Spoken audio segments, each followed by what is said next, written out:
이방인, 카미. 오늘 엄마가 죽었다. 아니 어쩌면 어제인지도. 양로원으로부터 한 통의 전보를 받았다. 모친 사망, 내일 장례식, 삼가 애도함. 그것만으로는 알 수 없었다. 아마 어제였는지도 모르겠다. 카미의 27살 때 작품. 발표된 것은 2년 후인 1942년이다. 메르소는 프랑스 식민지 알제리의 수도 알제에서 셀러리맨으로 산다. 메르소는 마렌고의 양로원에서 보낸 엄마의 죽음을 알리는 전보를 받고 양로원으로 간다. 장례식을 마치고 알제로 돌아온 메르소는 해수욕을 하고 여자친구 마리 카르도나와 희극 영화를 보고 하룻밤을 함께 보낸다.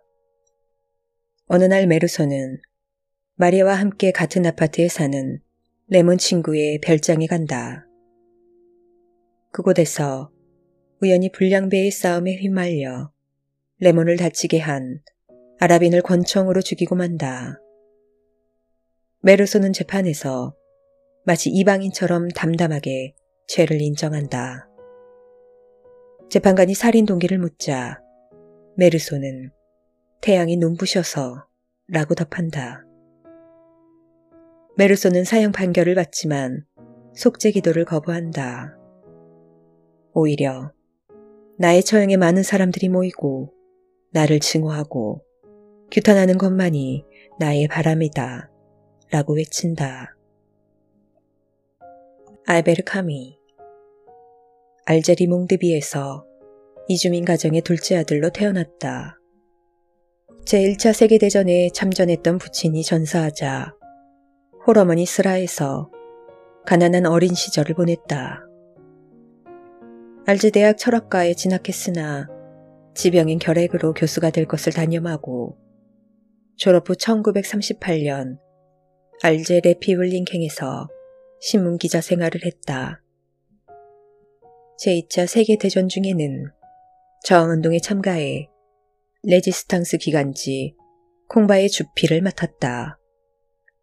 1942년 7월 프랑스는 독일군 점령하에 있었는데 이방인을 발표하면서 이락 문단의 총화가 되었다. 그 후 페스트로 명성을 한층 더 얻었다. 1957년 노벨 문학상을 받았다. 1960년 최초의 장편소설 최초의 인간을 집필하기 시작했을 즈음 교통사고로 세상을 떠났다. 참을 수 없는 존재의 가벼움, 쿤데라. 영원한 회귀란 신비로운 사상이고 니체는 이것으로 많은 철학자를 공경에 빠뜨렸다. 작품 참을 수 없는 존재의 가벼움. 1984년 작품.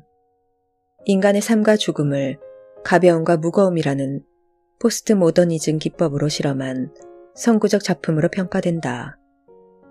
1968년 체코슬로바키아의 프라하의 봄을 배경으로 하고 있다. 1988년 미국 영화감독 필립 코프먼이 동명의 영화로 제작했다. 4명의 주인공을 통해 펼쳐지는 서로 다른 색깔의 사랑 이야기다. 삶의 무게와 획일성에서 벗어나 자유로움을 추구하는 가벼움을 끌어안는 외과의사 토마시. 진지한 삶의 자세로 운명적인 사랑을 믿는 여정업원 출신 테레자. 구속받지 않는 개인주의를 신봉하는 화가 사비나. 사비나 애인인 대학 교수 프란츠. 토마시는 테레자와 사비나를 동시에 사랑하면서 자신의 정체성을 찾으려고 한다. 토마시와의 만남을 운명이라고 생각하는 테레자는 고향을 떠나 그의 집에 머문다. 진지한 사랑을 부담스러워했던 토마시는 끊임없이 다른 여자들을 만나고 질투와 미움이 뒤섞인 두 사람의 삶은 점차 무게를 더해간다. 소련군 탱크가 프라하에 밀려 들어오자 토마시와 테레자는 스위스로 탈출한다. 테레자가 프라하로 돌아가기로 결심하자 토마시는 공산주의자들이나 반란군의 볼모가 되고 싶지 않음에도 결국 무거움을 받아들이고 테레자를 따라 억압의 세계로 돌아간다. 한편 토마시의 연인 사비나는 끈질기게 자신을 따라다니는 조국과 역사의 그림자에서 벗어나 자유롭게 살고 싶어 한다. 프란츠는 그런 사비나의 가벼움에 매료된다. 테레자는 끊임없이 다른 여자를 만나는 토마시의 가치관을 이해하지 못하고 갈등한다.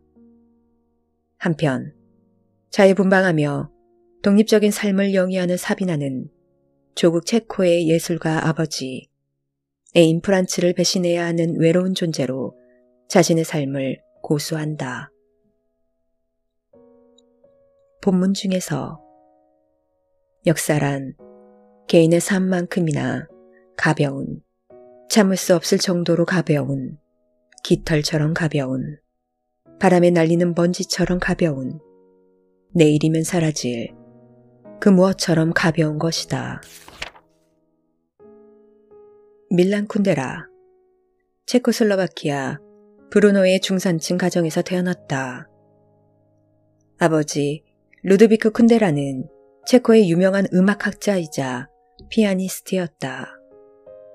프라하 카렐 대학에 진학해 문학과 미학 과정을 들었으며 프라하 공연예술대학 영화학부로 전공을 옮겨 영화 연출과 시나리오를 공부했다.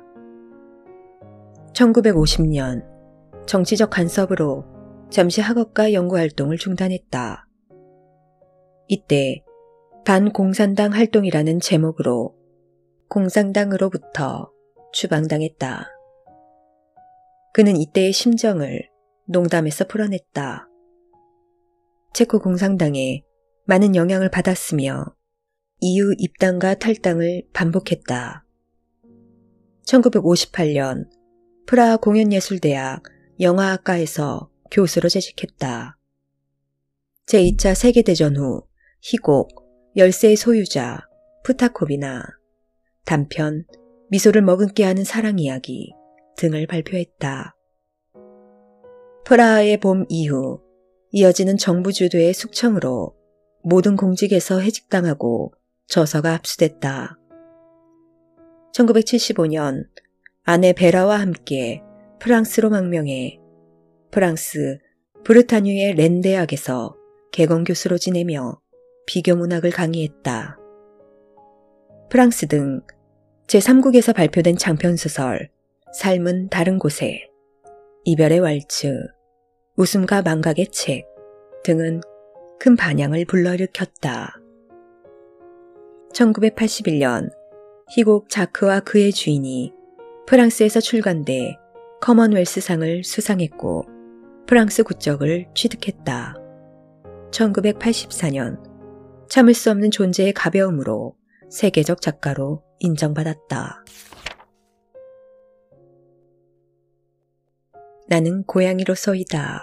소세키. 나는 고양이다. 이름은 아직 없다. 어디서 태어났는지 도무지 짐작이 가지 않는다. 작품 나는 고양이로서이다. 1905년 1월부터 1906년 8월까지 잡지 호토토기스에 연재한 작품. 1905년 10월부터 1907년 8월까지 상중하 전 3권으로 간행했다. 고양이 눈을 빌려 메이지 시대에 자칭 교양 있는 신사들의 위선적인 언동과 시대 상황을 날카롭게 풍자했다. 태어난 지 얼마 되지 않아 버려진 나, 고양이는 간신히 어느 집에 정착하게 된다. 주인 친노쿠 샤미는 중학교 영어 교사다. 그녀는 친구들과 지적인 수다를 떨며 시간을 보내고 있다. 나는 그들을 태평시대의 일민이라고 단정한다. 한편 근처에는 부자 실업가인 카네다가 살고 있는데 쿠샤미는 그와 사이가 나쁘다.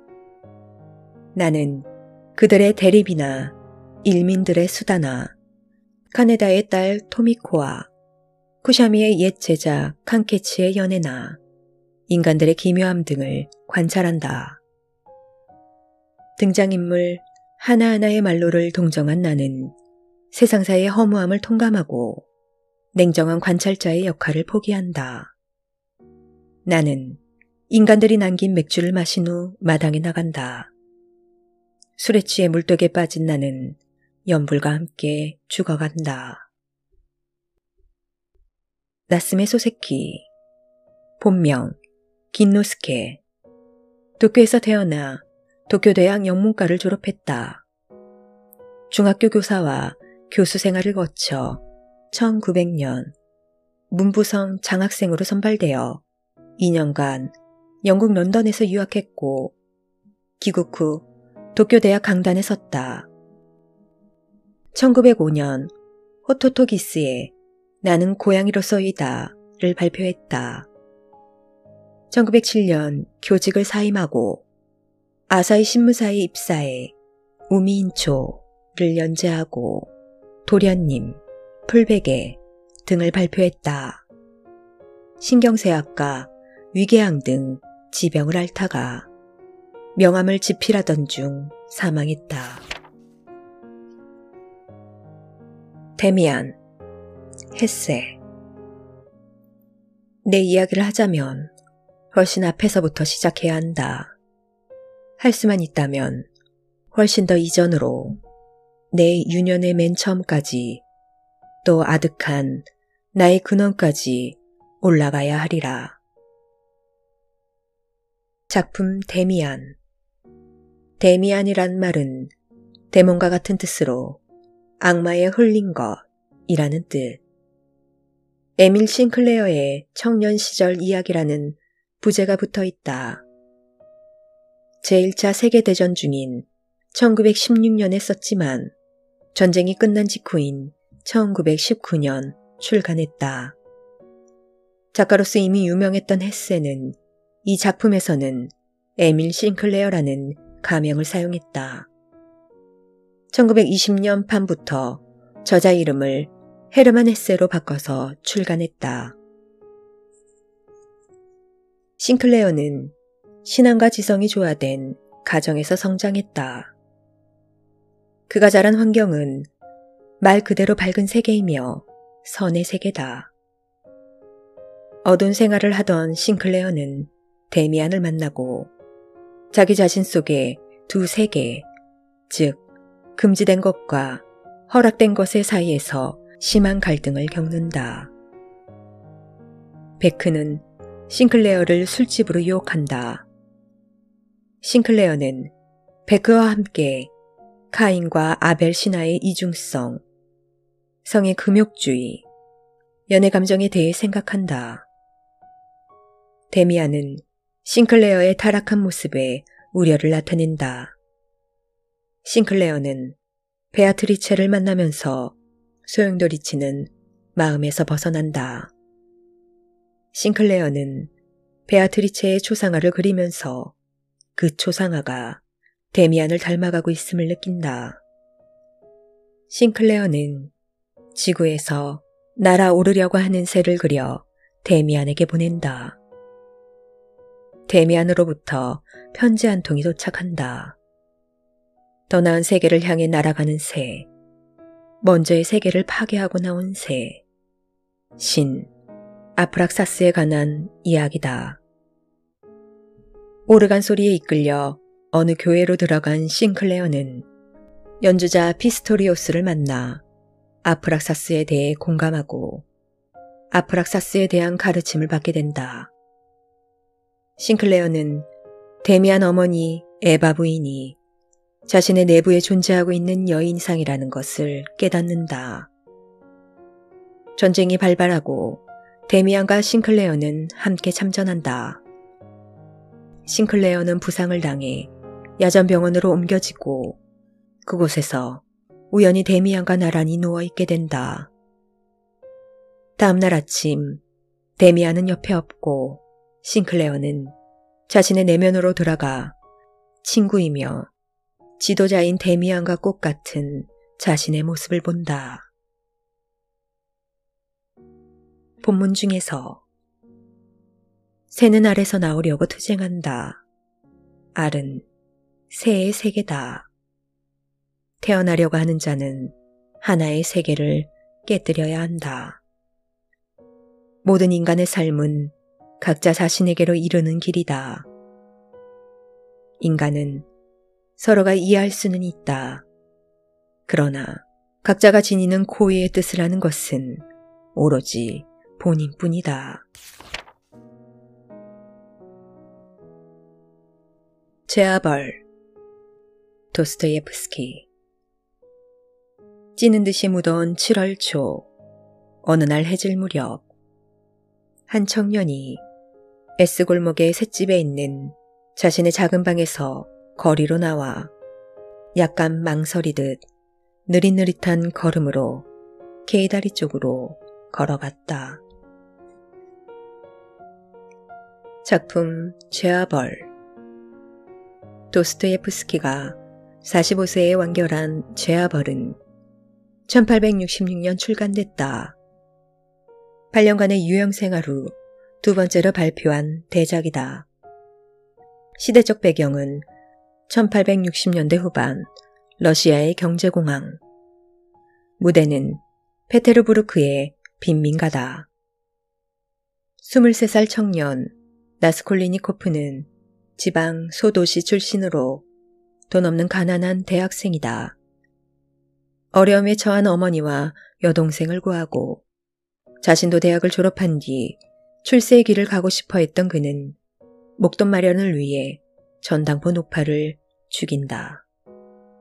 그런데 노파의 이복 여동생 리자베타까지 죽이게 된다.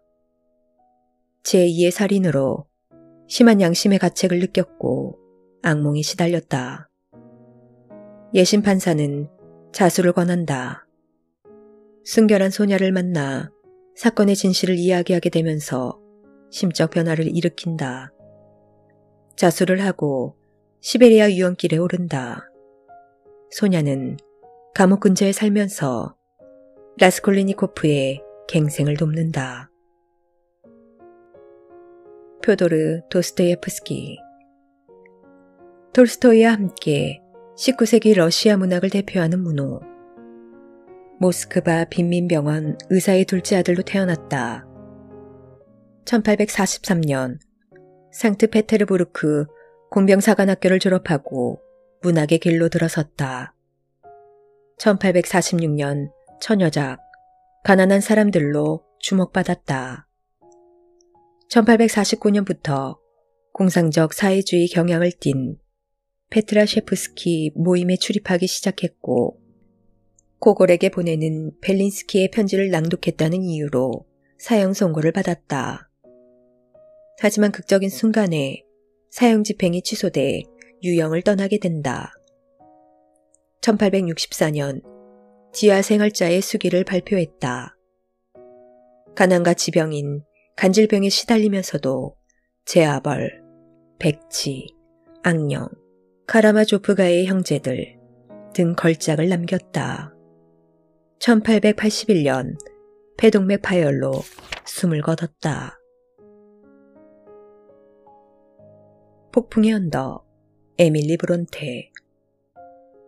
1801년 집주인을 찾아갔다가 막 돌아오는 길이다. 이제부터 사귀어 가야 할 그 외로운 이웃 친구를. 여긴 확실히 아름다운 고장이다. 작품 폭풍의 언덕. 1847년 작품. 에밀리 브론테가 죽기 1년 전에 발표한 유일한 소설. 세익스피어의 리어왕, 멜빌의 모비딕과 함께 영어로 쓴 3대 비극의 하나로 꼽힌다. 집시 태생인 브랑아 히스클리프는 폭풍의 언덕에 있는 언쇼 일가에게 구출돼 성장해 간다. 언쇼 씨가 죽고 난 뒤 아들인 힌들리가 대를 잇게 되자 두 사람은 사사건건 충돌했고 힌들리는 히스클리프를 학대한다. 학대한 이유 중 하나는 힌들리의 누이 동생 캐서린에게 히스클리프가 호의를 가지고 있다는 것이었다. 히스클리프는 분노를 가슴에 담고 폭풍의 언덕을 떠난다. 히스클리프가 폭풍의 언덕으로 되돌아왔을 때 캐서린은 에드거와 결혼해 있었다. 복수심에 불탄 히스클리프는 캐서린이 딸 캐시를 낳을 때 캐서린을 죽게 만들었다. 또 캐시와 불구인 자기 아들을 결혼시킨다. 그러나 히스클리프의 아들은 곧 죽는다. 언쇼 일가와 에드거 일가를 몰락시키려는 계획이 실패로 돌아가자 히스클리프는 죽은 캐서린의 망령과 더불어 살게 된다. 결국 그녀의 환상을 보면서 죽는다. 본문 중에서 저 보잘것없는 남자가 온 힘을 다 기울여서 80년 동안 사랑한다 한들 나의 하루치 분량만큼도 사랑하지 못할 것이다. 에밀리 브론테. 영국 요크셔주의 손턴에서 태어났다. 필명은 앨리스 벨. 제인 에어를 쓴 샬럿 브론테의 동생. 문학의 조예가 깊은 국교의 목사인 아버지 패트릭 브론테의 영향을 받아 브론테 남매들은 10대 초반에 공상 이야기를 산문가시로 엮기 시작했다. 아버지가 요크셔의 황량한 벽지의 목사관으로 정근하게 돼 그곳에서 자랐다. 1842년 에밀리는 샬럿과 함께 벨기에의 수도 브뤼셀의 여학교에 유학했다. 에밀리는 시의 재능이 뛰어났으나 시집이 별다른 반응이 없자 소설 창작에 매진했다. 1847년 폭풍의 언덕을 출간했지만 당시에는 평이 좋지 못했다. 폐결핵에 걸려 30살에 짧은 생을 마쳤다. 그리스인 조르바, 카잔차키스. 항구 도시 피레에프스에서 조르바를 처음 만났다. 나는 그때 항구에서 크레타 섬으로 가는 배를 기다리고 있었다. 작품집 그리스인 조르바. 1946년 발표한 장편소설. 원제는 알렉시스 조르바의 삶과 모험이다. 주인공 알렉시스 조르바는 카잔차키스가 고향 크레타 섬에 머물던 1917년 자신의 인생에 깊은 영향을 주었던 기오르고스 조르바와의 만남과 발칸 전쟁에 참전했던 체험을 투영해 재창조된 인물이다. 젊은 지식인인 나는 60대의 그리스인 알렉시스 조르바를 아테네의 피레에프스 항구에서 처음 만난다. 나는 유산으로 상속받은 탄광 사업을 조르바와 같이 하기로 하고 크레타 섬에서 함께 생활한다. 현재에 집중하며 살아가는 조르바의 모습은 책 속의 진리에만 갇혀있던 나에게 생생한 삶의 체험이라는 자극을 준다. 한편 조용하고 평화로운 마을처럼 보이는 크레타 섬에는 속물들이 살고 있었다. 결국 집단적 광기와 침묵이 공존하는 마을에서의 사업은 실패로 끝나고 빈털터리가 된다. 조르바는 낙담은커녕 양고기를 굽고 포도주를 마시며 시르타키 춤을 춘다. 조르바로 인해 나 역시 춤추는 여유 속에서 해방감을 느낀다. 이웃들은 크레타 섬을 떠나 각자의 길을 찾아간다. 훗날 조르바가 죽은 뒤 그가 분신처럼 여겼던 산트로 악기를 남긴다는 내용의 편지가 나에게 도착한다. 본문 중에서 나는 어제 일어난 일은 생각 안 합니다. 내일 일어날 일을 자문하지도 않아요. 내게 중요한 것은 오늘, 이 순간에 일어나는 일입니다. 니코스 카잔차키스. 그리스 크레테 섬의 수도인 이라클리온에서 태어났다. 1902년 아테네로 건너가 아테네 대학에서 법학을 배웠고 1907년 희곡 동이트면으로 작가상을 수상하며 주목을 받았다. 그해 10월 프랑스로 건너가 파리에서 앙리 베르그송과 니체 철학을 공부했다. 1914년 이후 유럽과 북아프리카 전역을 여행했다. 1917년 펠로폰네소스에서 기오르고스 조르바와 함께 탄광 사업을 했다. 사업은 망했지만 조르바와의 추억을 그리스인 조르바라는 소설로 완성했다. 1919년 베니젤로스 총리를 도와 공공복지부 장관으로 일하기도 했다. 두 차례 1951년, 1956년 노벨문학상 후보로 지명됐다.